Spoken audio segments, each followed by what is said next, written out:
going to play some live music for us tonight, but before we get around to that, we're going to play a track off their current album. But before we even play that, we're going to say hello, Ian Anderson. Well, hello there, Alan Freeman. How are you? Yes, I'm very well. And a big hello from the guys over at the other side of the Martin studio. and Dave, how are you fellas? All right? Yes.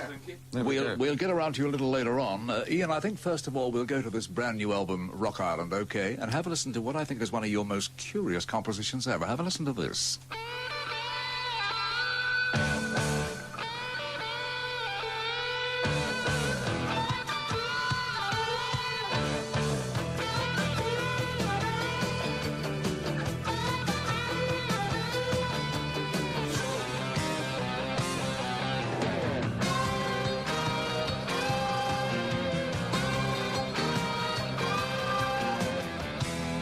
Hearts in a market town. She fillet her soul and washes it down with sparkling wine. A nice girl, but a bad girl's better. Qualifies in both ways, to my mind. But now she's kissing Willie.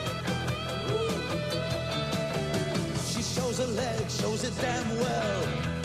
Knows how to drive a man right back to being a child. Well, she's a nice girl, but her bad girl's better. I can read it in her cheating eyes and know that in a while, well, she'll be kissing Willie, my best friend Willie.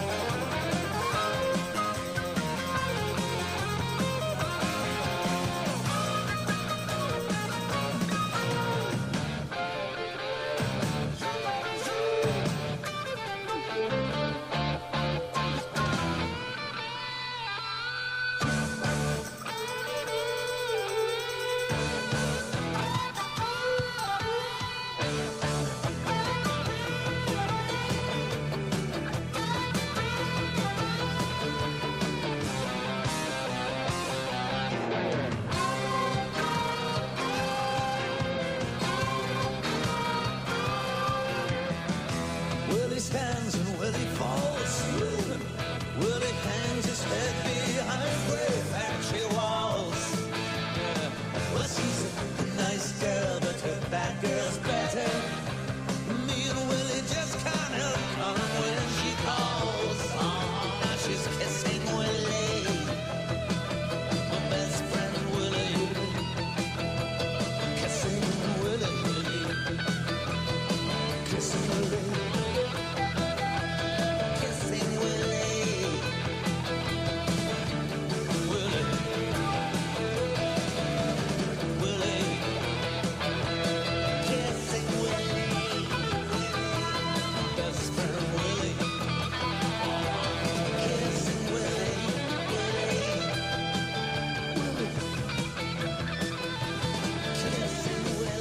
And there we had Kissing Willie, a brand new track from a brand new album, Rock Island by Jethro Tull.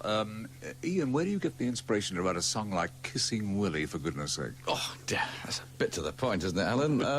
I don't know, just sort of dredged it from distant memory, I suppose. I mean, it's a very naive song, actually. It's just about, a guy who's betrayed by his best pal. It steals his girlfriend, Yep. If you're reading some double entendre into that, Mr. Freeman, then sure look out. What, Ian, me, really? I'm just thinking, you're going into your third decade now with a mixture of jazz and blues and rock and classical music. So actually, Jethro Tull to this very day sort of remain a bit of an enigma, do you think so?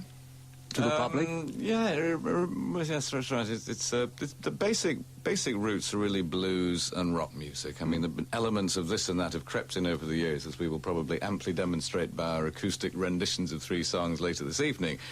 I mean, the background is basically rock. I mean, we're a sort of a rock group, just that we slip in the acoustic instruments and, mandolins and flutes and acoustic guitars or whatever. So it's not quite mainstream rock or hard rock as people think of it. But I mean, that's the blood and guts of it. Ian, being an art student originally and coming from Scotland, I mean, what were you going to do with your life before music took hold of you? Well, at the age of 16, I bowled along to the local recruitment office of the the Boys in Blue, the police force. I tried to become a policeman.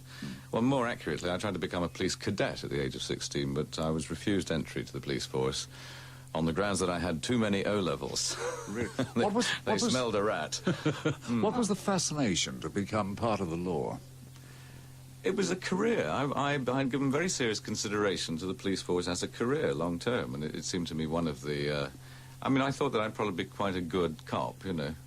I mean, it wasn't from a moralistic point of view or the idea of wielding power, but it just seemed to me within the police force, in the broad sense, I mean, a career sense, there were a number of options. It looked to me like an exciting and a good sort of a future for someone who was really wanting to get on. I would still feel that today. But that was not to be, so I then went off to art school for a year or two, and then straight after that I decided to have a go at being a musician. I was one of the few that get lucky. Can you tell us what was your fascination for music? And I mean, you must have found a certain influence somewhere. It was largely to do with Billy Wyman, who was reported in the newspapers of the day as having wee-weed on a garage wall somewhere and was loudly written about in the press as being a very bad boy for doing this. And it was actually the Rolling Stones rather than the Beatles that influenced me to sort of, I suppose, just get involved in that end of the music with a view to being more than just a hobby, so actually the possibility that it could be a career or a paying job. But it was the naughtiness of the Rolling Stones rather than the rather puritanical sort of mop-topped Beatles, you know, who at that time were really a pre-teen pop phenomenon. You know, they had yet to gain adult credibility with Sgt. Pepper and their more mystic ravings. But the Stones were the boys for me when I was a youngster. How did you sort of kind of plan to use the kind of music and the kind of thoughts you had about music into the pop or rock world?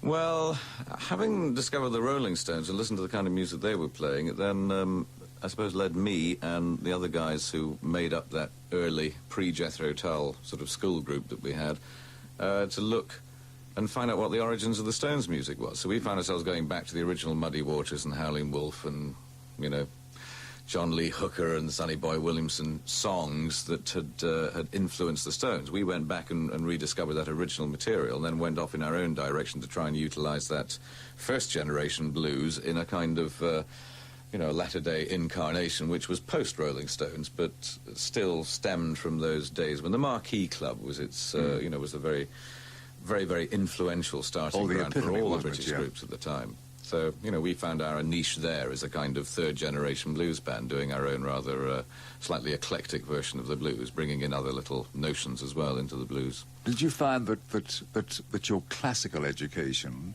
did you find that, or did you think that it might be a hindrance at all? Well, apart from O-level Latin, I don't think I had a classical education. Yes, but you had classical leanings, obviously, music. No, absolutely none at all. I think I knew anything at all about classical music until Martin was, I think, the one who was actually occasionally bringing along bits and pieces of cassettes of Beethoven or Bach or whatever.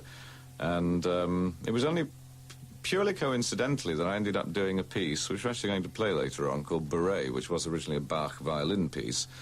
Only because there was a student who lived in the flat below me who was trying to learn to play classical guitar and was playing a transposition of this as a classical guitar piece. So it kept coming up through the floorboards of my bedsit, you see, and I couldn't help but remember it. But I didn't know who it was or what it was. It was Martin who told me it was a piece of Bach music. I just thought it was a nice little tune. You know. What sort of music, Ian, were you playing originally and early with the flute? Well, I didn't start playing the flute until really Jethro Tull was actually on the cards, you know, until we were actually a going concern. I started flute really in the back end of 67, beginning of 68. That's when I began to play. And I only played 2 or 3 pieces. I have then even more limited technique than I've managed to muster since. But no, just literally 2 or 3 pieces that I played. But the audience at the Marquee, for example, began to notice the flute, which was obviously out of context in a blues band, but noticed it as having some, you know, intriguing value, and so I persevered with it. On the subject of playing, I think that our music lovers for the Saturday Sunday Rock Show are waiting very eagerly to hear you play live. So what are you going to give us first of all? Well, we're going to play a piece which is, first of all, from our our latest LP, and is the first early rendition of an otherwise seasonal song called Another Christmas Song. Because once in a while I write these sort of alternative Christmas songs. They're not actually really about Christmas, but something to do with the time of the year, rather specifically Christmas. But this is this year's Another Christmas Song, and one of I think 4 or 5 that we've done over the years. So right. I will now transfer myself to another mic. You see we're getting quieter. Right, he's getting Now, quieter. again, He's as I moving come around to close his to this little... one. And Dave Pegg's going to be playing mandolin in this song. This is actually nothing like it sounds on the record, because there's only 3 of us here making this rather feeble attempt to reincarnate it for you. But we'll have a go.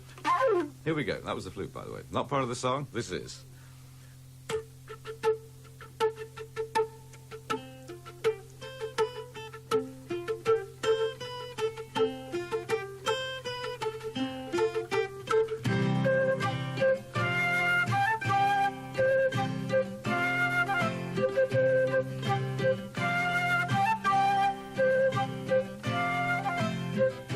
Hope everybody's ringing on their own bell this fine morning, yeah.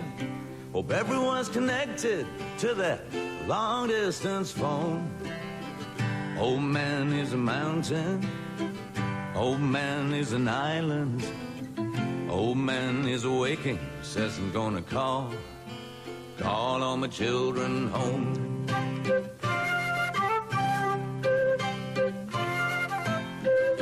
Hope everybody's dancing to their own drum this fine morning, yeah.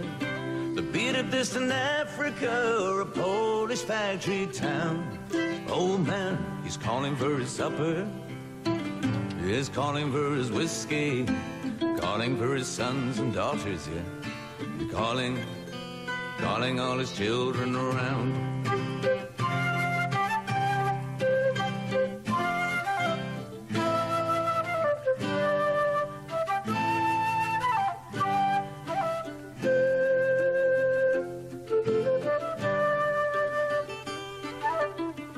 Sharp ears are tuned in to the drones and Chandra's warming, yeah. Mist blowing around some headlands somewhere in your memory. Everyone is from somewhere, even if you've never been there. So take a minute to remember the part of you that might be the old man calling me.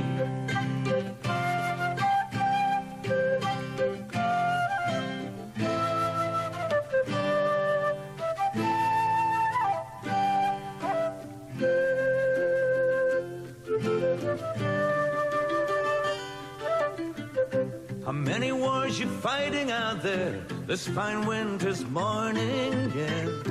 Maybe there's always time for another Christmas song. Old man is asleep now. He's got appointments to keep now.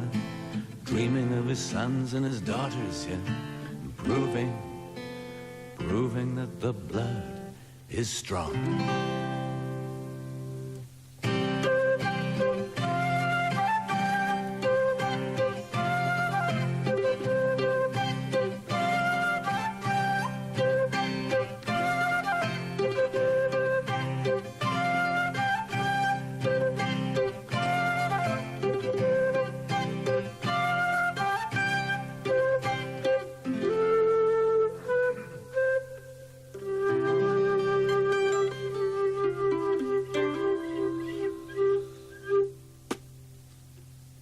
I like that bit at the end there, Ian. That was very good. That was another Christmas song from their current album, Rock Island. I think Ian and Martin and Dave, you better throw yourselves round here to the interview chairs, right? Because we don't want the other 2 members just standing there as though they really aren't appearing. Yeah. Now, Ian, first of all, question. Another Christmas song. Yeah. How do you feel about Christmas? Well, mainly guilt. I mean, I wake up on Christmas morning thinking, yes, what a wonderful time this should be, and the presents are going round, the kids are all happy and all the rest of it. But there's always that feeling of guilt, because you know there's all these other people out there having an absolutely wretched time. You know, old folks whose families have left them, and, you know, people who simply don't have the money or the wherewithal to enjoy Christmas. I actually this terrible mixed emotion at Christmas, you know. I want to have a good time like everybody else, but I always feel very guilty, and that I'm, you know, able to enjoy it when so many people aren't. People like Dave Pegg, for example, you know, are probably so blotto from the night before they don't even know it's Christmas Day. I will be this Christmas, I think. Actually, I thought he looked very attractive there, strumming his little mandolin and doing a very fine job indeed. Oh, thanks. Martin, you were more or less there at the beginning of it all, weren't you? Yes, I joined in Christmas '68, talking about Christmas, yeah. Did you have to audition? I mean, did Ian say, you know, let me hear your ability? It was sort of an interesting audition. It was there was a room full of guitar players. There's literally, the wall was lined With like guitar wallpaper, really, but just like chaps with guitar cases, white faces, looking a bit nervous, and we all had to go and play, and really the only thing that you could audition in those days was playing a blues, so everybody played a 12-bar blues, except me, who, being completely stupid, decided to play the flute. You know, I thought I was so terrible on guitar that I just thought, well, I might as well play the flute and see what happened there. I was pretty terrible on that as well. It was a pretty sensible move, Martin. I think we had one of those already, didn't we? I'm just wondering, Ian, I mean, because Martin played the flute at the audition, I mean, was this part of you thinking, oh, that's a good idea, a flute? Well, actually, the way I remember Martin's audition was that he was, unlike all the other guitar players who came with an amplifier, a guitar, and a lead to join the two together, Martin had forgotten his lead, or it didn't work. But he was actually the only one who remained completely silent at the whole audition, was unable to play anything whatsoever. So, in fact, he didn't get the job, but neither did any of the other guys. So about a week later, we were struggling to think, well, God, who can we find for a guitar player? And we thought, well, there's that other chap who we never actually heard because his guitar lead didn't work. So That's right. He came back for another audition about a week later. And this time he didn't even bring an amplifier or a guitar. This time I was actually having to put my ear against his electric guitar, which of course is very quiet when not amplified, to actually find out what he was indeed playing. Even then I couldn't really hear it, so we decided to give him a chance, and a couple of American tours later we did actually, we got the message. David Pegg. Yes. Now, you came along around about 1979. 79, That's right, yes. Yeah. What were you doing before you got mixed up with Jethro Tull? I used to play with a folk rock band called Fairport Convention, which still exists as a kind of part-time group. Do you still play with them at all? Yeah, we do, yeah. When Jethro Tull's not working, we still whack it out occasionally. Do you ever get tired of music at all, Dave? I get tired of drum kits a lot because I have to stand next to one for about 8 hours a day. But no, I really enjoy music a lot, especially metal. Especially metal. Yeah. Yes, I mean, you know, I mean, this tag of heavy metal that is applied to so many bands who I don't believe are heavy metal anyway? Do you object to this tag?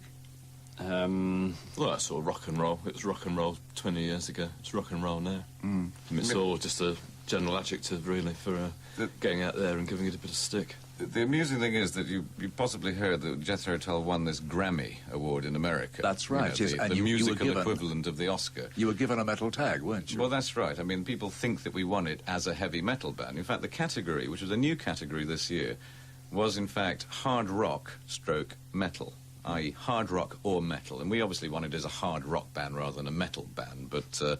you know, the American media got incensed about it because they thought we were there under false pretenses, and they all felt, you know, emphatically that Metallica should have won the Grammy, being a new band. That's right. But it was really 6,500 people who voted in you know, the Grammy Award voting membership. Voted for us. I mean, not just for that album, but I think for 20 years' worth of Jethro Tull having been around, and like many other bands that lots of people have heard of who'd never won a Grammy before. They were just kind of saying, well, good old Tull, they weren't such bad lads after all, let's give them a Grammy. Now there's a category that they might honourably appear in. Because prior to that, the only category could have been entered in was Best Liner Notes category. So. Do you think in the 1989s it would be very difficult now to launch a band of the calibre of Jethro Tull doing the sort of things you do? Well, it would be pretty difficult because most of the songs we do tend to last, you know, 5, 6, 7 minutes rather than 3 minutes, you know, in terms of the normal length for a single. So quite clearly our radio exposure, particularly in this country, is extremely limited to, you know, your show or maybe one or two other things that you might hear. In America, obviously, it's much broader because AOR radio, rock radio over there, is a much broader brush treatment of anything in rock music. It could be Simple Minds, Jethro Tull, U2, Led Zeppelin or Jimi Hendrix, you know, all you know, 4 or 5 consecutive songs. They don't have that kind of discriminatory attitude that it seems exists in certain key radio stations in the United Kingdom, mentioning no names. Yes, right. So, you know, it's a little bit more lax over there. Here it's tough. And a record company, if they're going to be realistic and say, well, we're going to sign up this group and possibly spend 200,000, 300,000, 400,000 pounds to develop this act, get an album out and fund the act, basically, support it for a year or 2 to try and get it off the ground. I mean, the Jethro Tull would not be a good bet, no. Not compared to the Rick Astleys or the Kylie Minogues of this world. Yes, sure, but I mean, would you think, if you can place yourself in this position, would you actually, at this particular stage, think of forming a band like Jethro Tull? Would you take a chance? Probably not, no. I'd be back knocking on the door of the police academy. You really think so? Martin, you know, a lot of people probably aren't aware of your feats outside of music, and I did hear tell of a little rumour that you were actually running in the marathon in Paris. Is that right? Well, I'm the sort of token healthy one in the group. Everybody else has a great time, and I'm the sort of token gesture that puts up a front about being healthy and fit, but I feel a lot worse than anybody else. That's all. I'm kind of coughing in the background there. You actually ran the 26 miles? Yeah, I had a go for it, yeah. Is it the first time you've done it? Yeah. Would you do it again? I would. I'll still run. I mean, I've always run over maybe the last 10 years. I quite enjoy doing it in a sort of masochistic way. I mean, this wretch actually runs every single morning. I mean, he does at least 10 miles every morning. What's just another bad habit? Sit-ups, right, with your hands behind your head, you know, the whole bit. Sit-ups. How many can you do in a stretch now, Martin? I've beat 1,000. Yeah. But you do 1,000 straight daily, sit-ups. Yeah. I mean, that's just... It's just like smoking punishment. and drinking. It's just another habit. Can't get rid of it. I've been trying to break it for ages. Well, you couldn't drink 1,000 pints, but you can... That's true, Dave, yeah. Tell me, Ian, do you think that Jethro Tull could produce the music they do without having your individual senses of humour? No, I think humour is an important part of it, because particularly if you've been around as long as we have, then either you're going to be taking yourself incredibly seriously, or you will have developed that sort of slightly tongue-in-cheek attitude to what you do. I mean, obviously there are elements of our music that we are very serious about, passionately serious about, but overall the broad context has to be, you've got to see the humour in it. That which is why I like listening to hard rock and, you know, even heavy metal. If I'm not actually playing music, I much prefer that kind of music, because it seems to me not to take itself too seriously. Maybe I've got it wrong. Maybe all these heavy metal bands actually do take it terribly serious, but it doesn't look to me as if they do. You know, all this sort of spandex trouser brigade. It looks like they're all having a great time, all sounding exactly like each other, but having a great time doing the thing they always wanted to do, which is to be rock and roll guitar heroes. Ian, I'll tell you what, while we're talking, I'm going to ask David and Martin to go back to their instruments, all right? They can move around. You go back to your instruments, gentlemen. On the subject of heavy metal, Ian, do you feel in the heavy metal music that you hear today that there is a very much of a sameness about it all? Probably not as much of a sameness as I think exists in the mainstream of pop music, you know, where the Stock Aitken Waterman bass drum, you know, which is like 3 times as loud as everything else. I mean, there is a kind of sameness that's, you know, rather permeated mainstream pop. That's very, right, very yes. formulaic. Heavy metal and hard rock, in their own way, I mean, they are formulaic as well, but there still seems to be, I don't know, that little bit of scope for freedom. And if what you do in that context just happens to set people alight, if it happens to fire them up, you know, you come through with a winner. But with the mainstream of pop, I think you really do have to obey the rules. You've also got to have all your hair, which lets us out for a start. Do you think hair is vital? I think it's... I don't think it's vital, but it probably helps a bit. It helps self-esteem, you know. But we've been losing ours steadily over the years, and we've had to come to terms with it. I notice you've got a fine head on you, Alan. well, just after all this time. Right, Ian. What about some more music, some more live music? Yeah. Right. Okay. Well, we'll do the song I mentioned before. It's actually the Bach piece. Yes. That was on Stand Up. On Stand The Up. Barree, right? You've done your research. That's right, yes. It was a simple little instrumental. Actually, the second piece of music I learnt on the flute. The first one being a Roland Kirk one called Serenade to a Cuckoo. And this one is a sort of slightly bastardized, if I can use the word, Barree. Right. It's not true note by note, but it's sort of gets the gist of it. Right, you move back to your seat and pick up your flute, and after this particular offering live from Jethro Tull on our Saturday Sunday rock show, we're going to have a competition, right? So get ready for that. Ian, it's all yours. I'll have to think up what the competition's going to be while I'm playing. Good. There's a feat. Here we go.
There we go. Lads enjoying themselves there. The Barree there from the album Stand Up. Right now, Ian, if you would bring yourself back to our interview position here in our Saturday Sunday studio, we are going to have a little competition, right? We have 3 box sets of 20 years of Jethro Tull. Ian is going to set the question for you, and when he's given you the question, then they're going to play some more music, and you are going to phone in, and the first 3 to phone in with the right answer will win a box set of 20 years of Jethro Tull. The phone number is 637-4343. Right, over to you, Ian Anderson. Right, Jethro Tull had, between the years of 1971 and 1975, a bass player who was known on stage for wearing black and white striped garb and had a matching guitar and double bass. He was also featured by name in at least 2, maybe 3 Jethro Tull songs over the early years. What was that bass player's name? Jethro Tull's not original, but second bass player between 71 and 75. Phone in your answers, please. And the question is, what was the bass player's name? What was his name? All right, the phone number is 637-4343, and the prizes are 3 box sets of 20 years of Jethro Tull. Right, now before you dash back to the fellas, Ian, I was very taken with Christopher Nave album. Where? I thought it was really, really very sensational. Good, okay? good. Glad you liked it. I'm glad that you liked that. Now, on the Rock Island album, there is a track called The Whalers' Dues, and of course, you know, we had this Don't Kill the Whales from Yes. Did you find there was a need to express a further sentiment about the killing of whales, etc.? Well, really what I'm doing is expressing a sentiment really about the people who, not in current terms, but historically earned their living by hunting and killing whales when whales were relatively plentiful, but about whom there is still this sort of bad feeling that these are the people who are responsible for the great depletion. Now, I'm not saying it's right or it's wrong. Whales were an economically vital part of the fisheries in the North Atlantic, indeed in the South as well. What I'm really saying is that those people who who perhaps are misunderstood, who get painted as black, bad people. you Right. know, rather like farmers today. Today, farmers are the bad guys because they're polluting the water and polluting the land. All of it. It's not that simple. These issues are never black and white, far more complicated. So really, all I'm doing is looking for a little bit of sympathy for the other side of the story, the guy who had to find the wherewithal to feed his wife and his children, whose job happened to be a fisherman. And I'm not moralizing here, just No, saying, right. let's see the other side of the picture. You know, but it's in a historical perspective, of course. I'm just thinking, in terms of your songwriting, are there other issues that you feel that you want to talk about, injustices, etc., that might appear in future? Well, there probably are, but you see, I don't really consciously sit and say, right, I'm going to write about this issue, or I'm going to get that message across. I mean, when I write a song, it's a very whimsical thing. I go into the studio with a sort of half an idea and just sit and play around with it, and a song comes out, or a song doesn't, depending on how lucky I am that day. But I don't really sit down consciously to write specific ideas or specific messages or themes or concepts. It's kind of like automatic writing. You just sit down and let your fancy, take you where it will, really. So it's what comes out is what comes out, and sometimes it's a song of some meaning, sometimes it's something a bit more straightforward or basic, like the song we played earlier, Kissing Willie. 20 Which I'm years... still not going to tell you about. No, I thought you weren't. 20 years on, how do you think your music matches up now to the music that you made, say, 15 years ago? Do you think it has improved? Do you think it's... Well, you can't really say improved. I mean, there's always going to be those people who, with nostalgia in mind, are going to look back on that old stuff and say, oh, well, of course, I mean, the old stuff really was the good stuff. And they're going to say the same thing about really anybody, Genesis or whoever it might be. But, I mean, realistically, you do think... and you hope that you're going to improve as a musician, you hope that you improve as a writer, and you hope that you also improve just in terms of the way that you manage to put it across.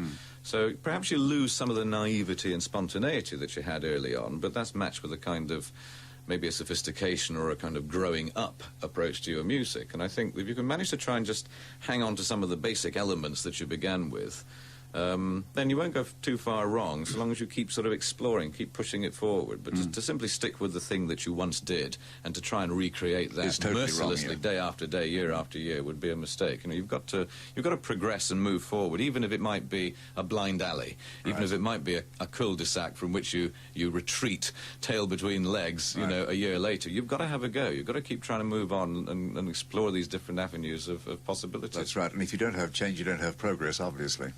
Talking of progress, I think it's time that you went back to your seat. Yes. And joined David and Martin, because I believe you're going to give us a little bit of Locomotive Breath, right? Oh, that's from right. Aqualung. Yes. Well, this is actually Martin featuring his extremely tiny amp. You've never seen such a small heavy metal amplifier. It's what are they? 2-inch speakers, those, Martin? Yeah. But with the aids of these fabulous BBC microphones, we'll make it sound like $1 million. You can stand up for this one, Martin, and jiggle about if you will. Righto, Ian. As we attempt a 3-piece version of Locomotive Breath, sans drummer. And after this, we will have the prize winners, all right, for the box sets. If any of 20 them years of manage to- Jethro Tull. In the answer the meantime, question, yes. some Locomotive Breath. Right, here we go. 1, 2, 3, 4.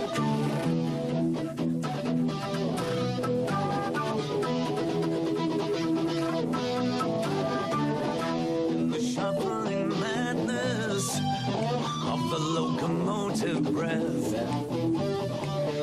runs the all-time loser headlong to his death.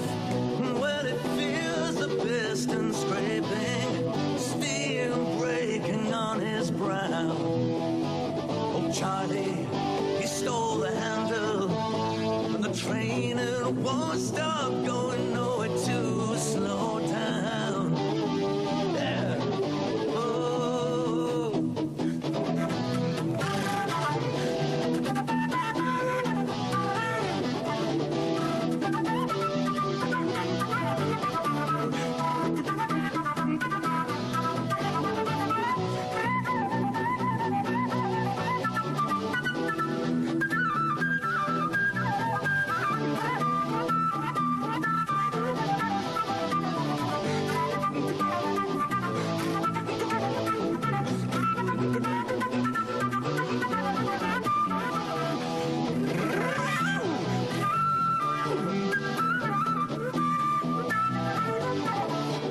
Here's a silence howling. Well, he can't as they fall.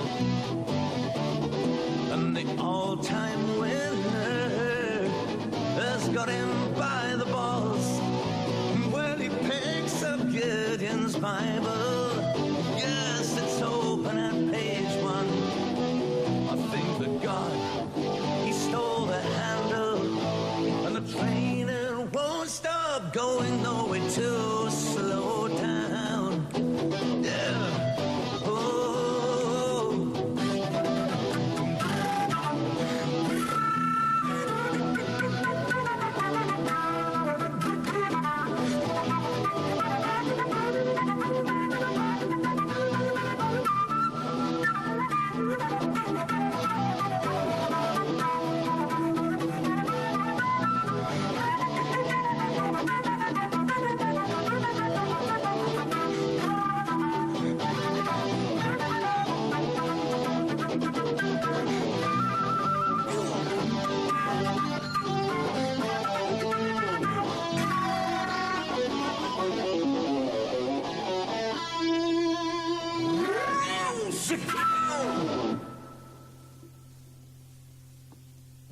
That's it. Don't look at us with a blank stare on your face, Freeman. That's it. I was just actually trying to find out about this bass player. Well done, chaps. Thank you very much. Locomotive Breath, Aqualung.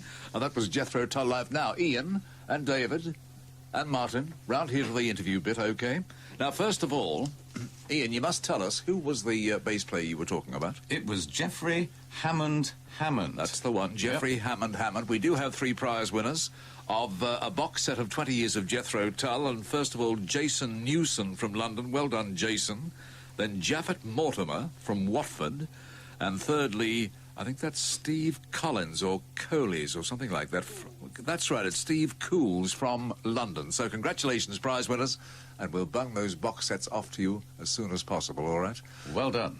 Ian and Martin and David, we thank you very much for coming in tonight. You're touring now, aren't you? Well, we're just finishing the agonising last few days of rehearsal, which we all hate with a passion. Rehearsal being... Well, the last thing you do is actually play music, so it's just endless production meetings and sorting out tour programmes and T-shirts and staging and technical stuff. And the last thing you do every day is play a bit of music, so we're completely unrehearsed, totally in a mess. And in about 5 days' time, of course, we will be word perfect and note perfect and all of this. But right at the moment, things look pretty bleak. But we're on the road in about just a week and 1 day's time. We do our final dress rehearsal in Inverness, which is where the tour starts. The tour takes you where? It takes you to Europe eventually, doesn't it? Well, that's right. We play about 8 shows around the UK, 3 dates in London at Hammersmith Odeon. NEC in Birmingham. Well, I think that's the only place with a few tickets left, I think, in the NEC. Manchester a couple of dates, Newcastle, Edinburgh, Inverness. Then we're off around Germany and Switzerland, Italy, and then off to America and Canada. And we get back just before Christmas. Ian, are you ever at odds with running a fish farm and making music?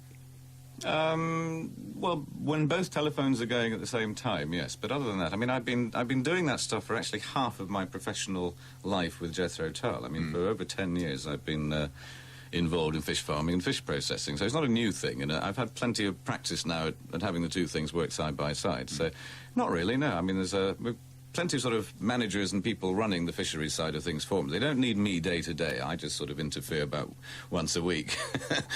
Do you think that you could ever totally divide yourself from music and give it up? No, I don't think so. No, I mean, I think music is for life, really. You know, after doing it for 20 years, I don't think I could stop now. Not until the audience tell us it's time to back it in. Gosh, the phones are ringing already. How does one know oneself when the public has had enough? How do you really know that? Rows of empty seats. Really? Yeah, I would imagine so. I would have thought that, you know, it'll be pretty obvious to us when it's time to call it a day. I mean, the punchers will certainly have their subtle ways of letting us know. Like, they won't buy any records, they won't buy any concert tickets, and they'll look distinctly glum and solemn, you know, when we're playing on stage. Whereas at the moment, things are still okay. Apart from yourself, Ian, I mean, you will obviously, if the music stops, you will devote yourself to your salmon farm, okay? Martin, you would do what? I'll be a heavy metal guitar player for a few years, I think. Really? No, that's all I do. I just play music. That is totally your life and nothing else. It is, yes. Other than Whether that's a running in good the or odd bad thing, I marathon. don't know. Yeah, sure, Oh, I David. love playing. I'll be Martin's roadie, Alan. Well done, David. I'll need you. If the music just stopped, you would actually be a roadie. No, I'm not fit enough. No, I'd probably still be making music in my little box room. Yeah, right. On my little fortress. His little box room. He's David Pegger at it again. 24-track studio. Go get the finger out. Goodness me. Yes, Ian? phone. Ian, Martin, and Dave, thank you very much for coming into our Saturday Sunday rock show. We are Great delighted. Thank you for the live sets. And will we must ask ourselves, be hearing more? You know, famous groups actually coming up here and playing a little live ditty on the Alan Freeman show. Wouldn't it be nice? Actually, this is the very first time this has ever happened. Yeah. And we're delighted, yes. Well, it could be fun, It'd couldn't be it? great. Can we wish you the best of luck with your tour? And can we say that we look eagerly to another album after Rock Island? Terrific. Thank you. Thanks. And finally, we're going to play the title track from your brand new album, all right? So we say good luck to you. Thanks again, and we'll see you soon. Bye. Cheers. Bye.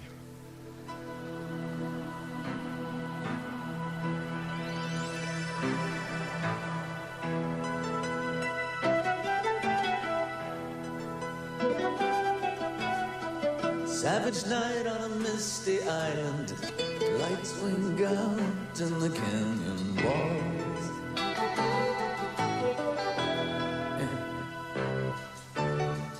Two old boys in the stolen races, black rubber gun trails and the unwashed halls.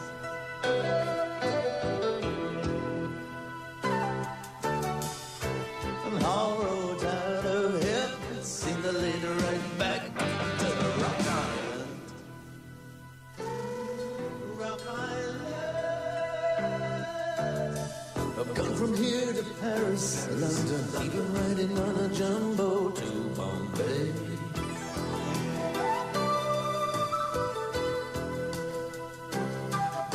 A long haul back holds famed attractions, but the people there know they're okay.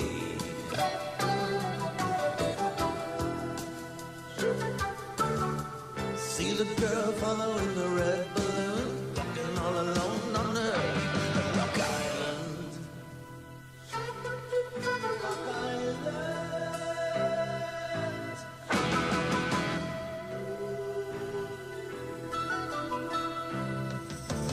Doesn't everyone have their own Rock Island, their own little patch of sand, where the slow waves crawl and your angels fall and you find you can hardly stand?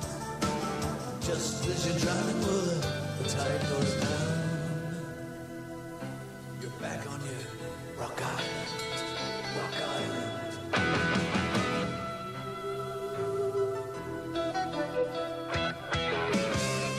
Hey, that girlie with the torn dress shaking, who was it touched you? Who was it ruined your day?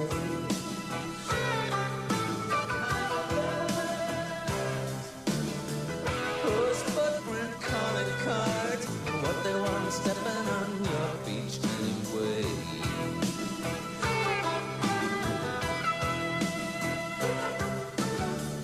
Be a life raft out of here, but you'd only drift right back to your Rock Island. Rock Island.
Hey boy with a personal stereo, nothing between the ears but that hard rock sound.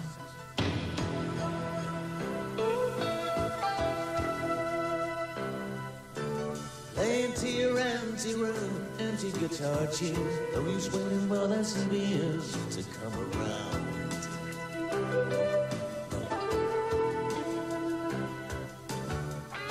Cause all roads out of here seem to lead right back to your rock island.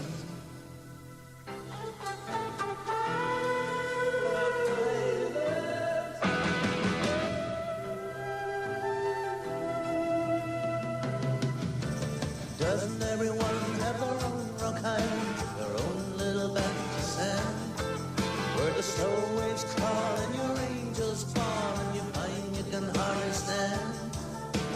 Just as you're trying to move it, the tide goes down. You're back on your rock island, rock island.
There it was, the title track from the current Jethro Tull album called Rock Island there. I hope you enjoyed their gathering here and doing some live music for us. Ian Anderson, Martin Barr and David Pegg, we thank them very much and wish them all the very best on their tour race.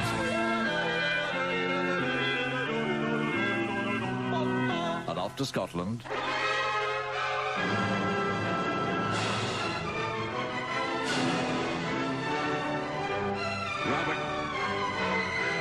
We're calling in Peter Deards, or Beards, from Wallington in Surrey, who's written, my brother Andrew is celebrating his 20th birthday on the 12th of June, so for a start, Andrew, hope it was a very happy birthday if you're listening in.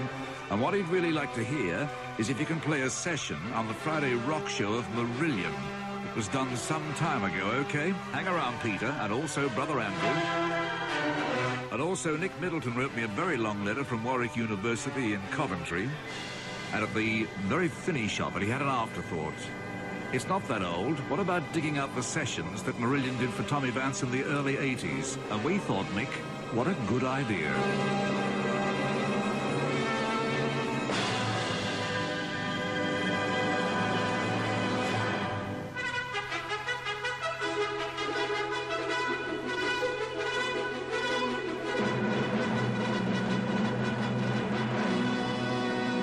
And it is Archives time, and it is Marillion.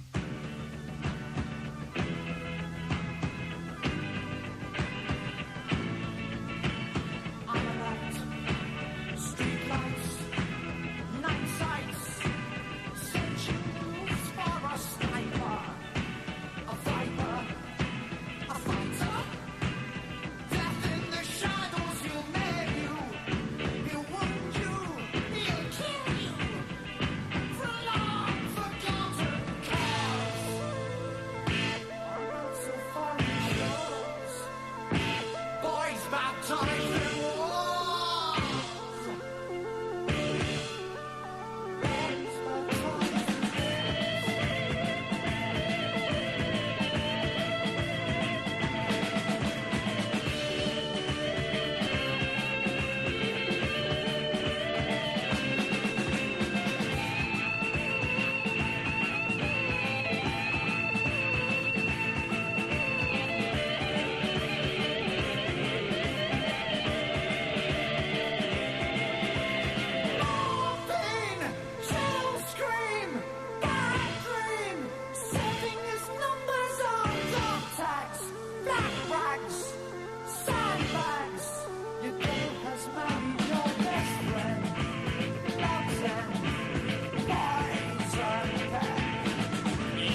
Your mother sits on the edge of the world when the camera starts to roll.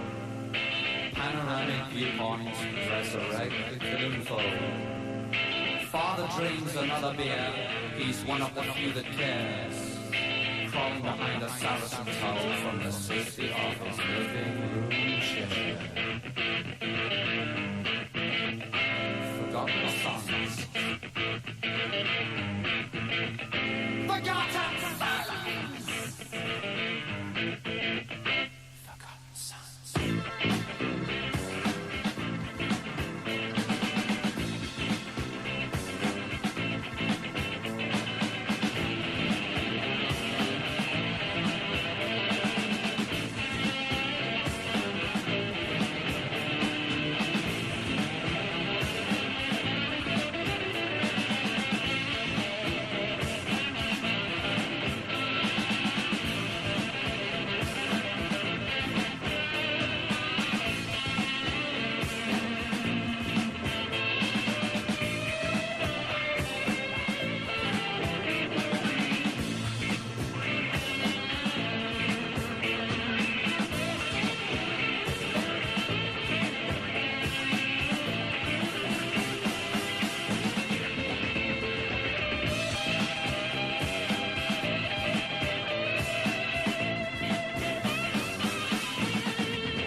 I patrol in a valley of the shadow of the trickle, and I must be rebel. For I am but mortal, and mortals shall die.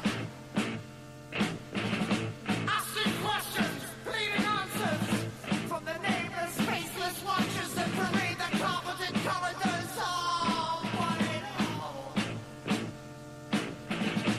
Order, desecration, mutilation, masturbation in the guarded bureaucratic ones.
can.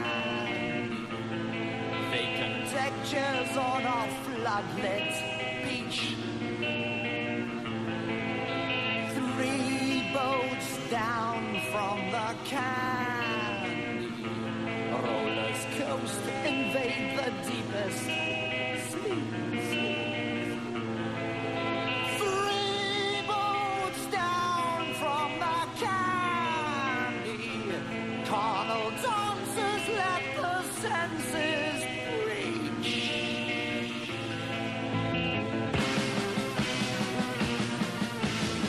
It's a social disease. It's the new moral cancer.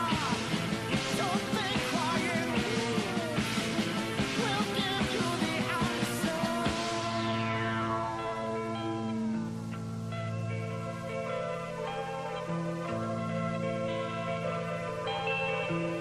You ask for my love on the strength of a kiss, but can't you just play for experience?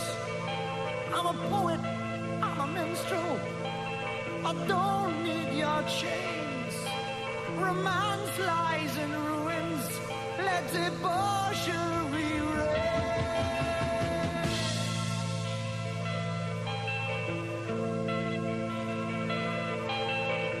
Wipe the sweat from your thighs, wipe the tears from your eyes. Don't crawl to me with sentiment, my laughter drowns your cries.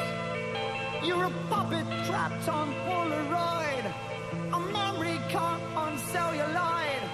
So drink the wine, confess your sins, just flotsam in a silent void.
Cyclops in the tenement, on the stove without the cause.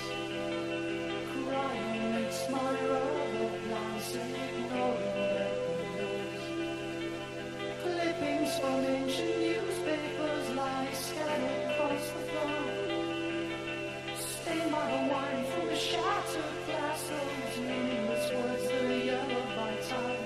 Faded photos exposing The leech is bleeding, my mind cries to finish playing hand. You cast the fateful dice. Advise me, this shroud shall not suffice.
On its vivid brow, security, clutching me, obscurity, threatening me. Christ, your reasons were so obvious as my friends have qualified. I only love to hear your tears, but even jesters cry.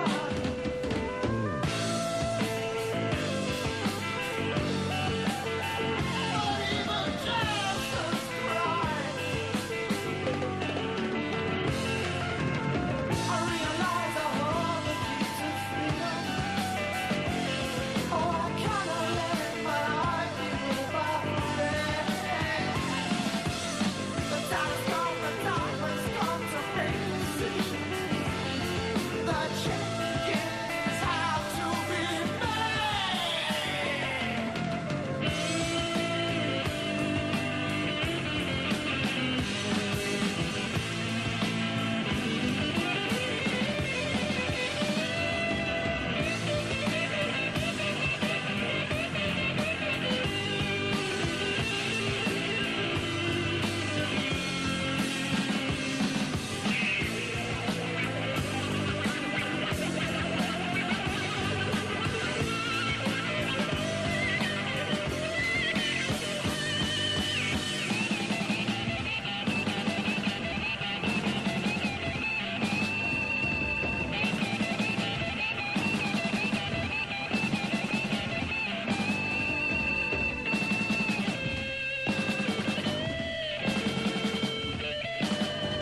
As originally recorded for Tommy Vance's Friday Rock Show back in January 1982. That was Marillion in our archive session there with 3 numbers, Forgotten Sons, 3 Boats Down from the County. What a sensational song that was. And also the one called The Web. And incidentally, music lovers, we thought that having played the old lineup for you, as you well know, they have the brand new album called Seasons, and we thought that you might like a little mix like this.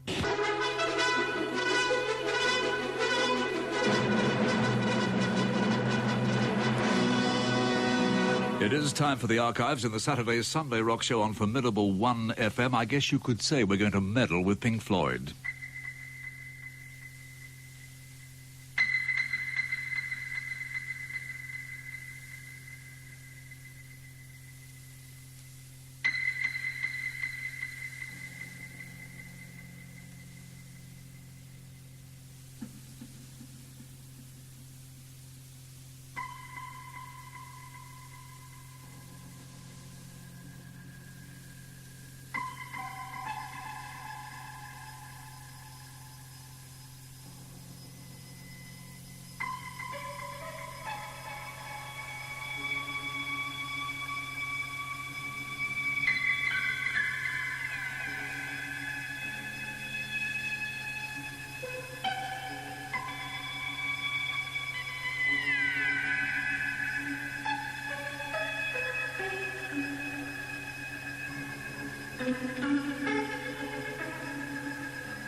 hangs motionless upon the air, and deep beneath the rolling waves in labyrinths of coral caves, an echo of a distant time comes willowing